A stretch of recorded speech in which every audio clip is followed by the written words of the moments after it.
Today, using fabric, rickrack, bias tape, Velcro, and pattern pieces, we're going to be making a dress for an 18-inch doll.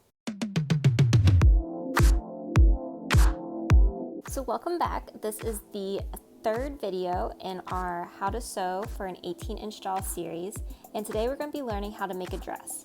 So we're going to need some fabric, probably cotton or flannel. You could also do this with the silky fabric if you wanted to. It would just be a little more challenging.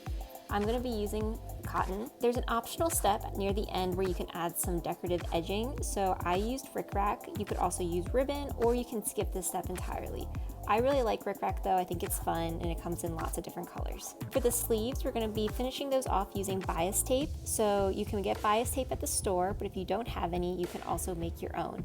And we'll be putting a link up in the corner for you for how to make your own bias tape. You're also going to need some Velcro. If you don't have any Velcro, you could also use snaps or even a button. This is just going to be the closure for our dress.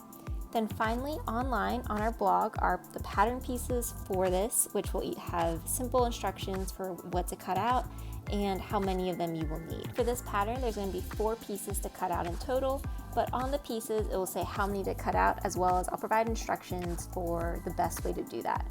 And again, all of these patterns are free and are available on the blog. Once you have your fabric cut out though, you'll be ready to begin. Now I have my pieces of my dress cut out, as well as the pieces of my yoke cut out. So the first thing we're going to do is we're going to pin the straps of our dress, and we're going to repeat this for our yoke. So I'm going to pin the back to the front with right sides together so that the straps line up. I'm going to pin across here, and I'm going to repeat this for the second piece of the backing so that attaches to the front. I'm going to do this for my yoke as well as my dress.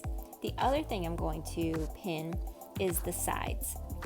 So I'm going to pin the back of my yoke to the front of my yoke, and I'm going to pin right down here so that I can take a seam on this side, and I can take a seam right across here. I'm going to repeat this for my dress as well.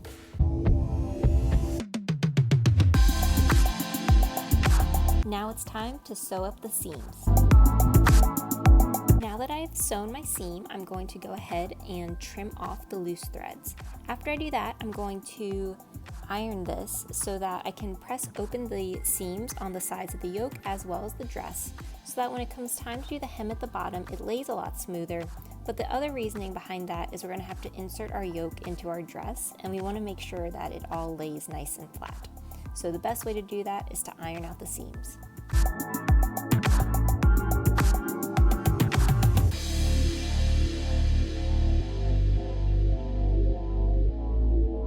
Now that I've pressed my seams open, I'm going to go ahead and prep the dress and the yoke for the hem that's going to go on the bottom of it. So one of the reasons why I like using this board is because it labels out 1 inch and 1/2 inch. So for my hem, I'm going to be taking a 1/2 inch hem.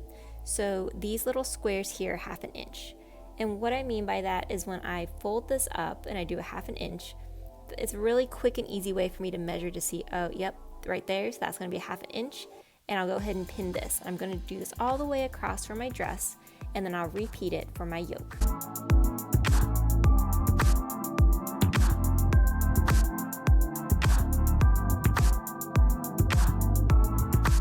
Now that my hem is all pinned up, I'm going to sew as close as I can to this edge as I can be, and this will give us the nice hem on our dress so that we don't see the raw edges.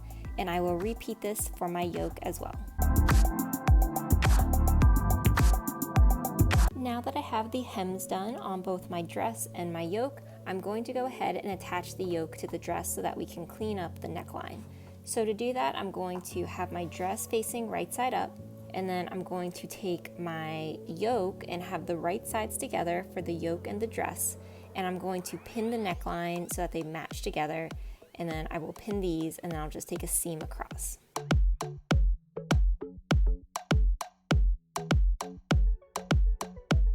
Now I'm going to take a seam right across where we just pinned. Now that my yoke is attached to my dress, I'm going to trim up a little bit of the seam on the inside, so this extra thread. I'm just going to clip it so that it's easier to turn when it comes time to turn this right side out. Because a lot of this seam was done on a curve, and it's going to be a lot of fabric. So if we just kind of trim little bits of it, especially like near these corners, it will lay a little flatter for us.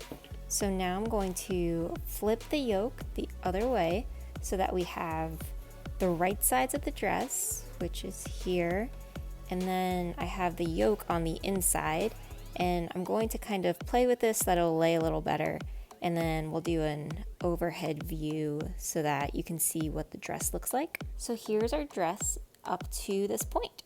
So as you can see, the neckline is now all taken care of and we don't have any more raw edges. And all we have left to do are worry about the sleeves, and then we have to also deal with the closure in the back. And then the final step, which is more of an optional step, is I'm going to go ahead and add a little decoration at the bottom and then maybe like down the front of it just to give it a little bit more design. But first, we have to deal with the sleeves. Now for our sleeve, there's lots of different ways we could go about this, but I'm going to try to keep it as simple as possible. So I'm going to use our handy dandy bias tape, and I'm going to lay it around this raw edge all the way around on both sleeves, and then I will take a seam around the bias tape so that I get it to stay on the dress. This will give us a really easy way to cover up the raw edges while adding another layer of color and design to our dress.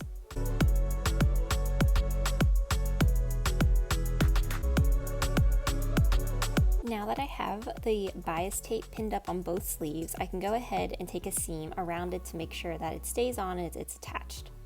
What I'm also going to do when I go to the sewing machine is I'm going to do kind of a second step, and I'm going to take a seam that will just be down the back on each side so that the yoke and the back of the dress stay together, so they're not open like that anymore. So I'm just going to pin this up and have it stay together, and I'll do this for the second side of the dress as well.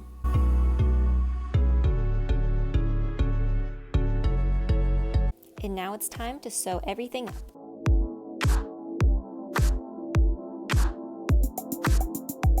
We did it. So we have the bias tape on our sleeves now, and it kind of covers up our raw edges. So what I'm going to do is I'm going to go through and trim off all these extra threads, and then we will begin.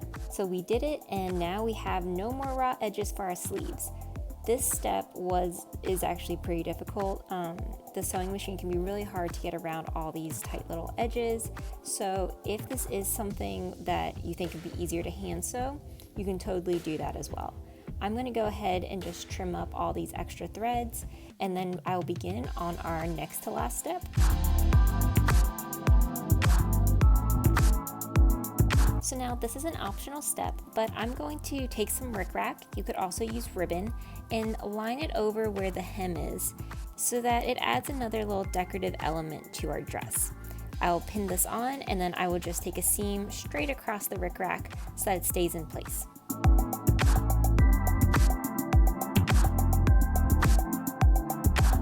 So now I'm going to take a hem on the back of both sides of the dress so that when it comes time to sew them together, there's no raw edges seen when we put a fastener onto the dress. So to do that, I'm just going to fold it over about 1/2 inch. So I currently have, this is the wrong side of my fabric, so it's facing up towards me. And I'm just going to fold this in about 1/2 inch or so, and I'm just going to pin this and do that all the way up for both sides of the dress.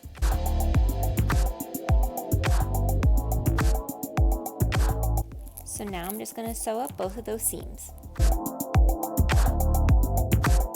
So we are almost there. So now what I'm going to do is I'm going to pin up the back of the dress, probably up to where the yoke starts.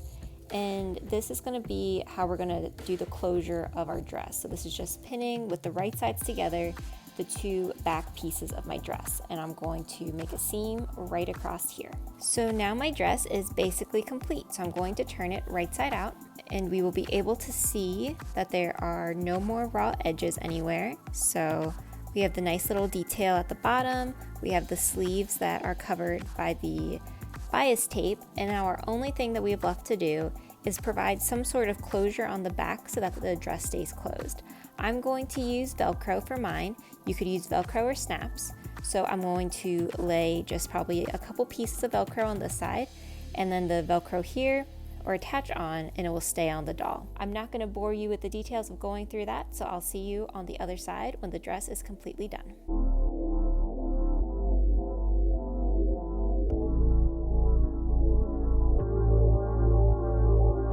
So now my Velcro is attached.